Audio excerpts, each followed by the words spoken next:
मुलुक जर्जर भयो। त्यति हो हाम्रो माग, त्यति छ। मेरो माग त्यति हो क्या।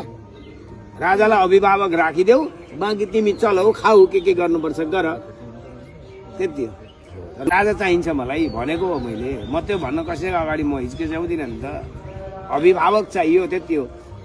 राजाले सत्ता लिएर राजाले सञ्चालन गर्ने होइन। राजाले मन्त्रीमण्डल गठन गर्छ, त्यतिखेर अमुक तमुक कोही पनि हुनसक्छ। दलका तपाईँहरू सबै जुन दलमा हुनुहुन्छ तपाईँहरूले यो मन्त्री हुने भनेको त होइन र? घरको एउटा सदस्य मूल हुन्छ नि, खम्बा, घरको अभिभावक हुन्छ नि। काम त अब छोराले गर्छन्, छोरीले गर्छन्, बुहारीले गर्छन्, सबैले चलाउँछन्। तर घर यसो केही पर्यो भने के गर्नु त भनेर अभिभावकलाई त सोध्नु पर्यो नि त। त्यति हो नि त हाम्रो माग भनेको। त्यसका लागि किन डराएका छन् राजदलका राजनैतिक दलहरू? किन डराएका हुन्? होइन, त्यो साह्रै ठुलो भुल गल्ती गरेका छ र भोलि हाम्रो बर्बादी पो हुने हो कि भनेर डराएका हुन् कि होइन? भोलि केही कथन यो चाहिँ भेद खोलो भने त हामी त सखा भन्छौँ भन्ने डर हो कि होइन? त्यस्तो थिएन भने डराउनु पर्ने के काम? त्यो ज्ञानेन्द्रको त नि, त्यो ज्ञानेन्द्रको त पूजा गरे हुन्छ क्या यिनीहरूले? पूजा गरे हुन्छ, पाउको पूजा गरे हुन्छ। किनभने त्यतिको सहनशील मान्छे कोही देखियो धरतीमा?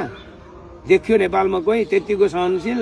कसैलाई गाली नगरिकन चुप लागेर बस्ने, जा भन्दा पनि जाने, उपर गएर बस भन्दा त्यहीँ गएर बस्ने, जे भन्यो त्यही मान्ने, कसैलाई गाली नगर्ने। यो मुलुक बचाउनु पर्छ, मुलुक बचाउनु पर्छ भने टाउको हल्लाउने कोही छ अर्को?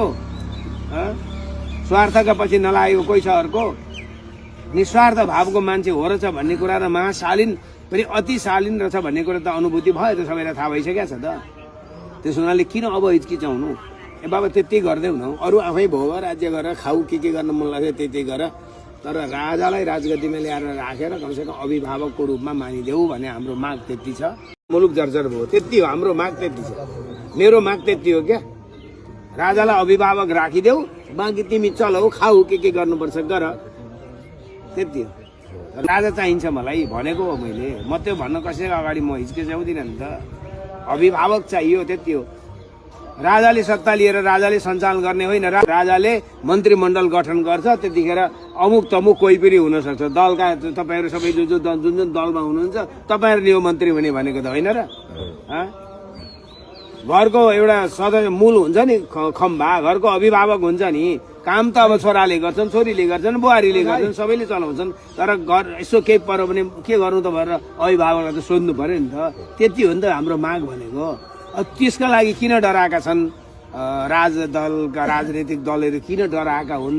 होइन, त्यो साह्रै ठुलो भुल गल्ती गरेका छ र भोलि हाम्रो बर्बादी पो हुने हो कि भनेर डराएका हुन् कि होइन? भोलि केही कथन यो चाहिँ भेद खोलो भने त हामी त सखा भन्छौँ भन्ने डर हो कि होइन? त्यस्तो थिएन भने डराउनु पर्ने के काम? त्यो ज्ञानेन्द्रको त नि, त्यो ज्ञानेन्द्रको त पूजा गरे हुन्छ क्या यिनीहरूले? पूजा गरे हुन्छ, पाउको पूजा गरे हुन्छ। किनभने त्यतिको सहनशील मान्छे कोही देखियो धरतीमा? देखियो नेपालमा कोही त्यतिको सहनशील? कसैलाई गाली नगरिकन चुप लागेर बस्ने, जा भन्दा पनि जाने, उपर गएर बस भन्दा त्यहीँ गएर बस्ने, जे भन्यो त्यही मान्ने, कसैलाई गाली नगर्ने। यो मुलुक बचाउनु पर्छ, मुलुक बचाउनु पर्छ भने टाउको हल्लाउने कोही छ अर्को? स्वार्थका पछि नलागेको कोही छ अर्को?